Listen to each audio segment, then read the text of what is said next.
Hello friends, নতুন ভিডিওতে সকলকে স্বাগত জানাই। তো এই ভিডিওটার মধ্যে ডন 3 নিয়ে কথা বলবো।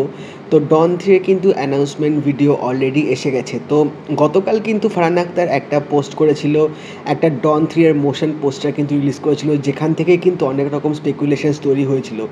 এবার মোশন পোস্টারটা আসার পর থেকেই কিন্তু তখন থেকে এত ব্যাকল্যাশ শুরু হয়ে গেছিলো যে ওই ভিডিওটা ছাড়ার কিছুক্ষণ পরপরই কিন্তু ফারহান আখতার একটা সেন্টিমেন্টাল মার্কা পোস্ট তিনি ছেড়েছিলেন ডন সম্বন্ধে, এবং সেখানে অনেক রকম তিনি বলেছিলেন যে নতুন রকম আমরা ডন আসতে চলেছে। এর আগে অমিতাভ বচ্চনের ডন ছিল, সেখান থেকে শাহরুখ খান ডন করেছিল, সেটা আলাদা রকম ছিল, এবং সেখান থেকেই অনেক রকম স্পেকুলেশনস তৈরি হয়ে গেছিলো যে হয়তো ডন 3 এর খুব শীঘ্রই কোনো অ্যানাউন্সমেন্ট ভিডিও হয়তো আসতে চলেছে। তো এবার ডন 3 এর আজকে একটা টিজার ভিডিও ছাড়া হয়েছে, অ্যানাউন্সমেন্ট ভিডিও টাইপের, যেখানে আমরা ডনকে তো নতুন রূপে দেখতেই পাচ্ছি, এবং ফিল্মটা কবে রিলিজ হবে সেটারও একটা সাল কিন্তু দিয়ে দিয়েছে। তো যেটার আনুমানিক আমরা ভেবেছিলাম এবং যেটার আশঙ্কা করা হচ্ছিল সেটাই কিন্তু হয়েছে। রীতিমতো এই ভিডিওটা নিয়ে কিন্তু ব্যাকল্যাশ শুরু হয়ে গেছে, রীতিমতো কিন্তু সোশ্যাল সাইটে লেখালেখি শুরু হয়ে গেছে, এবং এই ভিডিওটা এতটা বাজেভাবে বানানো হয়েছে, এতটা তাড়াহুড়ো করেভাবে বানানো হয়েছে যে কোনো দর্শকরা কিন্তু এই ভিডিওটা বা এই প্রচেষ্টাটাকে কিন্তু ভালো মতো কিন্তু নিতে পারেনি, তারা কিন্তু ভালো মতো গ্রহণ করতে পারেনি। তো এই ভিডিওটার মধ্যে আমরা দেখতে পাচ্ছি রণবীর সিংকে for the first time as a don, তিনি এবার নতুন ডন হিসেবে এখানে ইন্ট্রোডিউস হতে চলেছেন ডন 3 মুভিতে। এবং এই অ্যানাউন্সমেন্ট ভিডিওটা শেষে লেখা আছে নিউ এরা বিগিনস, পুরো রিবুট টাইপের এখানে করা হচ্ছে, যেখানে হয়তো গল্পটাকে আবার আমরা নতুনভাবে দেখতে পাবো। বলা যেতে পারে, আমি যদি একটা কম্প্যারিজন করি ছোট্ট করে, মার্ভেল আমরা যেরকম স্পাইডারম্যানের মুভি দেখেছি, যতবার নতুন করে স্পাইডারম্যান এসেছে ততবার রিবুট করা হয়েছে, ততবার গল্পগুলোকে আমরা একভাবে দেখতে পেয়েছিলাম। তো সেটা দেখে অনেকটা আমাদের একঘেয়ে ঘ্যাতা ধরে গেছিলো। সেম জিনিসটা এবার ডনেও হচ্ছে, কারণ ডন 3তে রণবীর সিং আছে, নতুন গল্প এখানে শুরু হবে, তো প্লটটা হয়তো সেমই থাকবে। তো সেসব ঠিক আছে, এবার ব্যাপারটা হচ্ছে ভিডিওটা আমরা যেরকম প্রত্যাশা আমাদের ছিল যে যেরকম একটা গল্প হতে পারে বা যেরকম একটা প্রেজেন্টেশন হতে পারে বা একটা অ্যানাউন্সমেন্ট ভিডিও যেরকম হওয়া উচিত, সব দিক থেকেই কিন্তু পুরোপুরি নেগেটিভ মার্কিং পেয়েছে। সব দিক থেকে কিন্তু বাজে রকমভাবে ট্রল হচ্ছে এই ভিডিওটা নিয়ে, এবং সবাই কিন্তু রীতিমতো হামলে পড়েছে ফারহান আখতার এবং রণবীর সিংয়ের ওপরে। কেন তারা এরকম করলো, মোদ্দা কথা ফারহান আখতার কেন এরকম করলো? ডন 2 লাস্ট বেরিয়েছিল 2011 না 2012 সালে, if I am not wrong. এত বছর ধরে ফ্যান্সদের তিনি অধীর আগ্রহে ওয়েট করিয়ে রাখছিলেন যে ডন 3 আসবে, ডন 3 আসবে। প্রত্যেকবার আমাদেরকে আশা দিয়েছেন, প্রত্যেকবার এরকম ছোটো ছোটো আমরা অনেক নিউজ দেখতে পেয়েছিলাম যে এখানে রিতেশ সিধওয়ানি বলছিল যে এবার ডন 3 স্ক্রিপ্টের কাজ শুরু হবে, ডন 3 স্ক্রিপ্টে এরকম লক হয়ে গেছে, অনেক রকম খবর আমরা পেয়েছিলাম। বাট তারপরেও কিন্তু স্ক্রিপ্ট লক হচ্ছিল না, তারপরেও কিন্তু কোনো অফিসিয়াল আপডেট আসছিল না। এবার ব্যাপারটা হচ্ছে, এত বছর ধরে যখন এখানে কোনো স্ক্রিপ্টেরই কাজ হয়নি, হঠাৎ করে আজকে অ্যানাউন্সমেন্ট ভিডিও এসে হঠাৎ করে মোটামুটি একটা গল্প লক হয়ে গেল, এটা আমাদের মানতে হচ্ছে, এবং এটা পসিবল। এটা কীভাবে পসিবল, এটা আমার মাথায় ঢুকছে না। ইভেন ব্যাপারটা হচ্ছে, শাহরুখ খান এই ডন থেকে এবার বেরিয়ে এসছে, শাহরুখ খান আর ডন করতে চাইছে না, কারণ খুব স্বাভাবিক ব্যাপার, এত বছর ধরে ফ্যান্সরা যে ফিল্মটার জন্য অধীর আগ্রহে ওয়েট করছিল ডনের জন্যে, ডন 3 এর জন্য, এবং শাহরুখ খানের কিন্তু এই যে একটা যে খরা যাচ্ছিল পাঠানের আগে, কিন্তু তার কাছে ডনই একটা লাস্ট মুভি ছিল যেটা দিয়ে কিন্তু তিনি কামব্যাক করতে পারতেন, যে একটাই রাস্তা ছিল তার তখন কামব্যাক করার। তখনই লাস্ট 4-5 বছর ধরে তার একের পর এক যখন ফ্লপ যাচ্ছিল, ফিল্মগুলো ভালো চলছিল না, বাট তখন কিন্তু ফারহান আখতার স্ক্রিপ্ট একদম লক করেনি, রীতিমতো ঝুলিয়েছে। এবার যখন শাহরুখ খানের পাঠান হিট হলো, তখন কিন্তু একটা আমরা এবার দেখলাম যে ডন 3 অ্যানাউন্সমেন্ট এসে গেলো, তখন আমরা জানতে পারলাম যে শাহরুখ খান ডনটা করছে না। খুব স্বাভাবিক ব্যাপার, যে যার যখন একটা ফিল্মের প্রয়োজন ছিল, সেই ফিল্মটা তার সেই দরকারের সময় হলো না, এখন তার ভালো সময় আসছে, এখন তার ভালো সময় চলছে, সেই সময় আবার ওই ফিল্মটা যদি তার কাছে আসে, সে কেন করবে, কিসের জন্য করবে? যখন তার দরকার ছিল তখন সেই ফিল্মটা পায়নি, তখন সেই ফিল্মটা হয়নি, তো এখন তিনি কেন ফিল্মটা করবে? সেই জন্যই শাহরুখ খান ওই ফ্র্যাঞ্চাইজি থেকে বেরিয়ে গেছে, এবং নতুন করে ডন শুরু হচ্ছে। ভিডিওটা নিয়ে যদি কথা বলি, ভিডিওটা অত্যন্তই বাজেভাবে এখানে করা হয়েছে। ফার্স্ট অফ অল, ভিডিওটার মধ্যে নতুনত্ব কিচ্ছু নেই।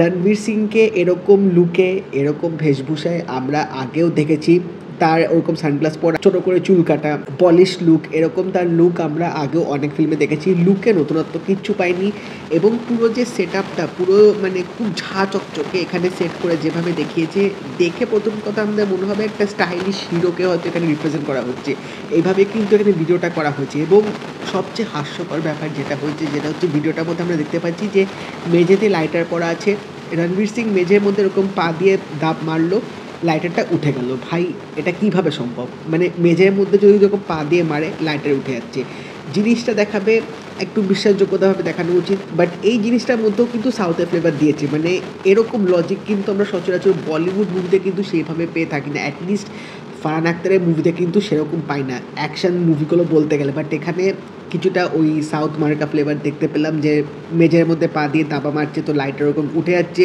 দিয়ে হাত দিয়ে ধরে তিনি সিগারেটটা ধরাচ্ছেন। এখানেও শাহরুখ খানের মতো কপি করার চেষ্টা করেছে, বাট ডাহা ফেল করেছে। ইভেন ডায়লগ ডেলিভারি যে দিচ্ছে টিজারটার মধ্যে, যেভাবে আস্তে আস্তে কথা বলছে, টোন দিয়ে কথা বলার চেষ্টা করছে, ওরকম মানে রিদিম দিয়ে চেষ্টা করছে, যেটা আমরা ডট টুতে দেখতে পেয়েছিলাম, হুবহু বোঝা যাচ্ছে তিনি শাহরুখ খানের মতো চেষ্টা করছেন। এবং ইভেন ভিডিওটার মধ্যে আমরা দেখতে পাবো যে কাচের একটা রিফ্লেকশন পড়ছে যখন তিনি হাঁটছেন একটু ঘাড় বেঁকিয়ে, এক্স্যাক্টলি ওরকম কিন্তু এসআরকের মতো অনেকটা কপি করার চেষ্টা করছিল। তো সব দিক থেকে কিন্তু রীতিমতো একটা কপির ভাইব কিন্তু তোমরা পুরোপুরি পাবে, যেটা দেখে অত্যন্ত আমার খারাপ লাগছিল। মানে ডন ফ্র্যাঞ্চাইজিটা, ডন ক্যারেক্টারটা, আইকনিক ক্যারেক্টারটা অমিতাভ বচ্চনের পর এসআরকে ক্যারেক্টারটাকে যে লেভেলে নিয়ে গেছিলো, যেভাবে নিজের মতো করে বানিয়ে তুলেছিল, সেটারই একটা অন্য অ্যাক্টার এসে সেটারই কপি করছে। আমি বলছি না রণবীর সিং খারাপ অ্যাক্টার, আমি কিন্তু সেটা বলছি না, বাট কপি করছে। ভাই নিজের মতো করে তো তুমি করতে পারো। মানে এখানে সিগারেট ধরানোটাও যদি বলি, এসআরকে ডন টুতে তিনি যেভাবে সিগারেট ধরাতো, যেভাবে সেই অ্যাটিটিউড সোয়াগ নিয়ে যেভাবে তিনি স্টাইল মারতো, বা যেভাবে তার প্রত্যেকটা কথার মধ্যে একটা উইটি ভাব থাকতো, বা তার ভয়েসে যে একটা গম্ভীর্য একটা যে মানে ওয়েটেজ ব্যাপার ছিল, সেটা কিন্তু পুরোপুরি আমরা এই ডন 3 এর ভিডিওটার মধ্যে পাইনি। যেরকম রণবীর সিং কথা বলছে অদ্ভুত রকমের লাগছে, এই ম্যানারিজমটা আসছে না, তিনি যে স্টাইলটা দেওয়ার চেষ্টা করছে সেটাও পুরো কপি লাগছে। ইভেন এখানে সেট আপ থেকে শুরু করে বা এখানে যে ডায়লগটা যে দিচ্ছে, যে একটা সে এরকম জেগে উঠছে, এটাও কিন্তু দেখে তোমাদের অনেকটা মনে হতে পারে যে ব্যাপারটা খুব হয়তো চেনা বা খুব চেনাশোনা কিন্তু লাগতে পারে। কারণ বলছি, ডন 2 যেভাবে শেষ হয়েছিল সেখানে কিন্তু ডন 3 লেখা ছিল। এবার যদি গল্পটা অনেক বছর পর যদি আসতো, ব্যাপারটা কিন্তু ঠিকই এরকম হতো। ডায়লগগুলো যদি তোমরা ধরো যেরকম শাহরুখ খানের ডন ক্যারেক্টারটা এই ডায়লগটা বলছে, তাহলে কিন্তু ব্যাপারটা তোমরা লিঙ্ক করতে পারতে ডন 2 আর ডন 3 এর সাথে। বাট এখানে যেহেতু শাহরুখ খান নেই, রণবীর সিং আছে, বাট জিনিসগুলো যেহেতু পুরনো, মানে আগে থেকে হয়তো বাড়ানো ছিল, সেই জন্য সেই ডায়লগগুলি রণবীর সিংকে দিয়েছে। তো ওই মানে খাওয়ার ব্যাপারটা না কোথাও ঠিক হচ্ছে না, কোথাও ব্যাপারগুলো না গিয়ে ঠিক মানে ব্যাটে বলে লাগছে না, আমার এরকম মনে হচ্ছে। ইভেন ডনের যে আইকনিক ব্যাকগ্রাউন্ড মিউজিকটা, সেটাও কিন্তু এই যে অ্যানাউন্সমেন্ট ভিডিওটার মধ্যে দিয়েছে অত্যন্ত বাজে লাগছে। এবং এই ফিল্মটা 2025 সালে রিলিজ হবে। আমি আমার আগের ভিডিওটাতেও বলেছিলাম যে এই ডন 3 এর ব্যাপারে, যখন আমি ভিডিওটা করেছিলাম, যে 2025-এ হয়তো খুব সম্ভবত ক্রিসমাসে ডন 3 হয়তো মুক্তি পেতে চলেছে। বাট আজকে যে ভিডিওটা আমি দেখলাম, সিরিয়াসলি এটুকু বলতে হবে যে কিছু জিনিসে না হাত না দেওয়া উচিত, বা কিছু জিনিসে হাত দিলে সেটাকে শেষ করে সেই জিনিসটা নতুন করে আবার শুরুয়াত করা উচিত, যেটা ডনের সাথে অত্যন্তভাবে করা উচিত ছিল, যেটা ফারহান আখতার নিজে হাতে বলতে গেলে ফ্র্যাঞ্চাইজিটা রীতিমতো ডোবাচ্ছে বা ডুবিয়ে দিয়েছে। শাহরুখ খানের সাথে তুমি ডন 1 ডন 2 করেছো, তুমি যদি রণবীর সিংকে নিয়ে নতুন করে ডন করতে চাও, তাহলে মুভির নামটা পাল্টানো উচিত ছিল। ডন 3 কেন দিল? তুমি ডন নিউ এরা বিগিনস এভাবে করতে পারতো, বা অন্য কোনো ক্যাপশন দিয়ে, বা ডন রিবুট, যা খুশি নাম দিয়ে করতে পারতো, তাহলে কিন্তু অডিয়েন্সরা এতটা কিন্তু ক্ষিপ্ত হতো না, এতটা কিন্তু নেগেটিভিটি সব জায়গায় কিন্তু স্প্রেড হতো না। ডন 3 দিয়ে করছে কারণ আমরা জানতাম যে ডন 3 মানে শাহরুখ খান করবে। আমরা কিন্তু এত বছর ধরে এই একটা আশা নিয়ে বসেছিলাম যে আর যাই হোক না কেন, অ্যাটলিস্ট ডন মুভিটা যদি কখনো ব্যাক করে আমরা এসআরকেকে দেখতে পাবো। সেখানে একটা এত বড় ধাক্কা সব এসআরকেয়ানসরা পেয়েছে। এবং যারা ডন মুভি দেখেছে, যারা নিউট্রাল অডিয়েন্সও যদি বলি, তারাও কিন্তু রীতিমতো এই জিনিসটা দেখে পুরোপুরি হতভম্ব হয়ে গেছে। এবং এটা অ্যাকসেপ্ট করতে বা ডাইজেস্ট করতে অনেক সময় লাগবে, বা অনেকে হয়তো ব্যাপারটা মেনেই নেবে না কখনো। কারণ শাহরুখ খান যে স্ট্যান্ডার্ডটা সেট করে দিয়েছে, রণবীর সিং পারবে না, সোজা কথা বলছি, পারবে না। যদি কপি করার চেষ্টা করে, যেটা তিনি ভিডিওতে করেছে, এই ভিডিওটায় তো পুরোপুরি ট্রল হয়েছে, মুভিতেও যদি সেম জিনিস হয় তাহলে আর কিছু বলার নেই, পুরোপুরি ওখানেই শেষ। মানে ডন 3 এর পর আমার মনে হয় না ডন 4-5 তো দূরের কথা, যদি এই মুভিটা ডাহা এরকমভাবে ফ্লপ হয়। খুবই মানে আশাহত হয়েছি এত বছর ধরে আমরা ওয়েট করছিলাম যে ডন 3 আসলে আমরা শাহরুখ খানকে দেখতে পাবো, অনেক রকম আমরা নিউজ পেয়েছিলাম, অনেক রকম এক্সপেকটেশন তৈরি হয়েছিল, বাট আমি জানি না কী হলো এমন যেটার জন্যে, বাট যে জিনিসটা হলো খুবই খারাপ হলো। মানে এটা যদি হতে পারতো ডন 3 শাহরুখ খানকে দিয়ে করালো, একটা ডনের ক্যারেক্টারটা পুরো একটা ক্লোজার দিল, দিয়ে নিউ জেনারেশন নতুন একটা ডন ক্রিয়েট করলো ফারহান আখতার, সেটা যদি হতে পারতো খুবই ভালো হতো, তাহলে কিন্তু অডিয়েন্সরা মেনে নিত। বাট এই এত বছর ধরে আমাদেরকে এত কিছু ছোট ছোট হিন্দি এত আশা জাগিয়ে হঠাৎ করে যখন আমরা জানতে পারলাম যে শাহরুখ খানই নেই, নতুন একটা অ্যাক্টার আসছে, নতুনভাবে ডনটাকে আবার রিবুট করা হচ্ছে ডন 3 নাম দিয়ে, এটা কিন্তু অডিয়েন্সরা বস মেনে নেবে না, যেটা কিন্তু অলরেডি এখন সোশ্যাল সাইটে রীতিমতো ঝড় বয়ে গেছে। এবং আমার মনে হয় টু সাম এক্সটেন্ট জাস্টিফাইড। আবার অনেকে বলছে ফারহান আখতারের উপর ভরসা রাখা দরকার, ফারহান আখতার ভালো ডিরেক্টর, রণবীর সিং ভালো অ্যাক্টার, এই ওই হ্যান ত্যান, ঠিক আছে, নো ডাউট ফারহান আখতার ভালো ডিরেক্টর, নো ডাউট রণবীর সিংকে নিয়েও কোনো সন্দেহ নেই। বাট যে জিনিসটা দেখে যদি একটা এক্সাইটমেন্ট ক্রিয়েট না হয়, একটা যদি বাজ ক্রিয়েট না হয়, একটা অ্যানাউন্সমেন্ট ভিডিও দেখে যদি ফিল্মটার প্রতি আগ্রহই না জন্মায়, সে যতই সিকুয়েল হোক বা যেরকমই হোক, তাহলে নেগেটিভিটি তো হবে, জাস্টিফাইড ব্যাপার।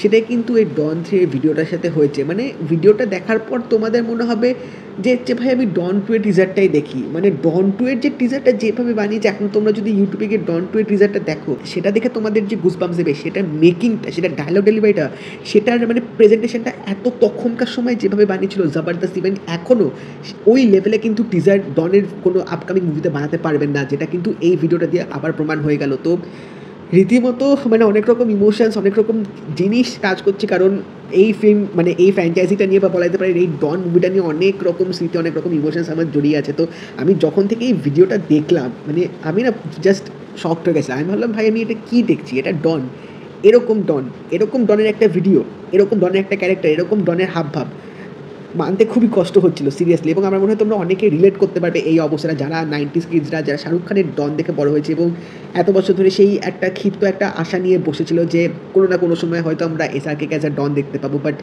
সেটা আর কখনো হলো না, সেটা আর কোনো দিনও হবে না। দেখা যাক এবার এই নতুন ডন 3 কীরকম হয়। বাট আমি কোনো রকম আশা রাখছি না, আমার জাস্ট ভিডিওটা একদমই পোষায়নি। এবং ভিডিওটার সাথেও আরও যা সব জিনিস আমরা দেখতে পেলাম, একটা ডিপার্টমেন্টও আমার একদম ভাল লাগেনি। তো এবার দেখা যাক 25-এ ফিল্মটা কীরকম হয়, তখনই বোঝা যাবে এর ভবিষ্যৎ কীরকম হতে চলেছে। তো তোমরা জানিও তোমাদের এই ডন 3 এর অ্যানাউন্সমেন্ট ভিডিওটা কীরকম লাগলো, এবং যদি এই ভিডিওটা ভালো লেগে থাকে লাইক করে দিও, শেয়ার করে দিও, চ্যানেলটা কিন্তু অবশ্যই সাবস্ক্রাইব করে দেবে, নোটিফিকেশন বেলটাও কিন্তু অল করে দিও। তো দেখা হবে পরের ভিডিওতে, বাই।